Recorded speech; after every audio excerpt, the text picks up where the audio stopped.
Olá, galerinha do quarto ano, boa tarde a todos. É sempre bom compartilhar conhecimento. Feche seus olhinhos e vamos pedir a orientação de Deus. Grandioso Deus, Pai eterno, nos ajude a entender essa aula, que nós possamos compreender e colocar em prática. Esteja sempre disposto a nos abençoar, nos guiar, nos dar sabedoria e entendimento, em nome de Jesus. Amém. Nesse momento nós vamos estudar sobre a chegada dos portugueses ao Brasil. Pegue o seu livro aí e abra na página 67 a 69, tá bom?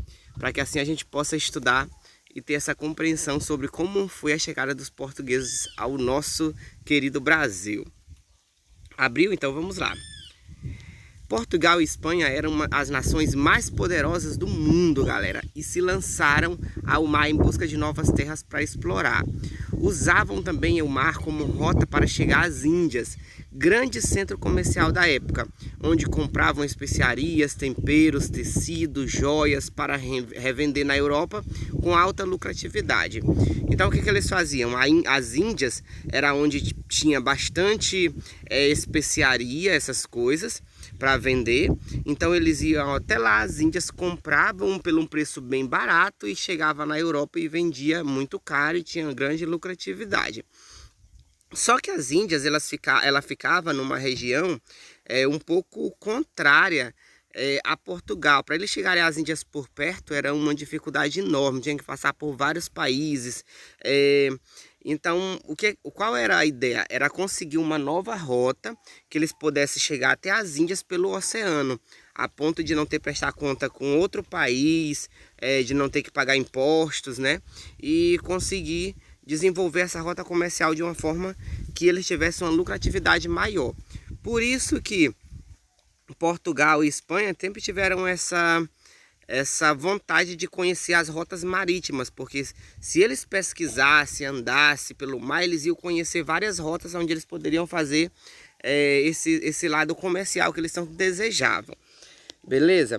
Então foi exatamente o que aconteceu. Portugal, em março de 1500, os portugueses navegavam pelo Oceano Atlântico com o objetivo de chegar às Índias, contornando o continente africano. Durante a viagem, a esquadra se afastou da rota e no dia 22 de abril avistaram novas terras. Eles acabaram saindo da rota que estava planejada e chegaram em um lugar desconhecido, né? E lá eles avistaram terras novas, né? Uma terra diferente. A chegada dos portugueses ao Brasil ocorreu no dia 22 de abril de 1500. Nessa data, as caravelas da esquadra portuguesa, comandada por Pedro Álvares Cabral, chegou ao litoral sul do atual estado da Bahia. Era um local que havia um monte que foi batizado de Monte Pascoal. Atrás aí na imagem vocês conseguem visualizar esse monte. É o famoso Monte Pascoal, tá bom? Aonde os portugueses avistaram quando eles se aproximaram aí da praia, né, da Bahia. No dia 24 de abril, 2 dias após a chegada, os portugueses procuraram um lugar para ancorar, ou seja, para parar as suas embarcações, né? Que foi batizado como Porto Seguro, local onde eles pararam e desceram. O primeiro contrato entre os indígenas brasileiros que habitavam a região e os portugueses, de acordo com os relatos da carta de Pero Vaz de Caminha, foi um encontro pacífico e de estranhamento, em função da grande diferença cultural entre esses dois povos. Os portugueses e os índios, eles eram totalmente diferentes, então com certeza foi um pouco estranho essa chegada, essa apresentação.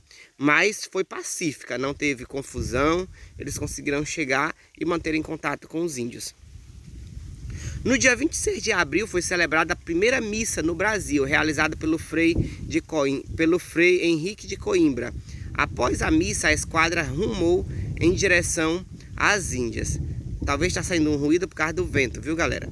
Em busca das especiarias, como acreditava que a terra descoberta se tratava de uma ilha, a nomearam de Ilha de Vera Cruz, primeiro nome dado ao Brasil. Então o nome Brasil, ele não foi sempre Brasil, ele teve outros nomes. Então eles chegaram e deram esse nome de Ilha de Vera Cruz. Depois eles descobriram que não era uma ilha e eles mudaram, começaram a chamar agora de Terra de Santa Cruz, tá bom?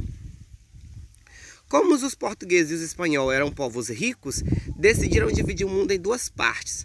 Em 1494, antes do descobrimento do Brasil, eles firmaram um acordo chamado Tratado de Tordesilhas, que ficou decidido que o descoberto seria dividido entre Portugal e Espanha. Então, assim, tudo que eles iriam pesquisar nos mares, onde eles tinham vontade de pesquisar para ver novas rotas marítimas, eles decidiram que o que eles encontrarem pela frente, eles dividiriam entre os portugueses e os espanhóis.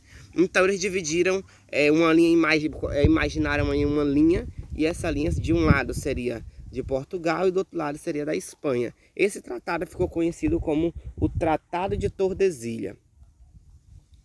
A exploração do pau-brasil foi a primeira atividade econômica do país, gente. Logo após o descobrimento pelos portugueses, em 1500. A madeira foi a primeira riqueza que saltou aos olhos dos portugueses que aqui chegaram, né? Junto com Pedro Álvares Cabral. O pau-brasil é uma madeira muito importante porque ele solta uma resina vermelha que dá para fazer tinta de tecido. E ele também é utilizado para outras funções. Ele é uma madeira muito rica e era vendido muito caro em Portugal. Por isso que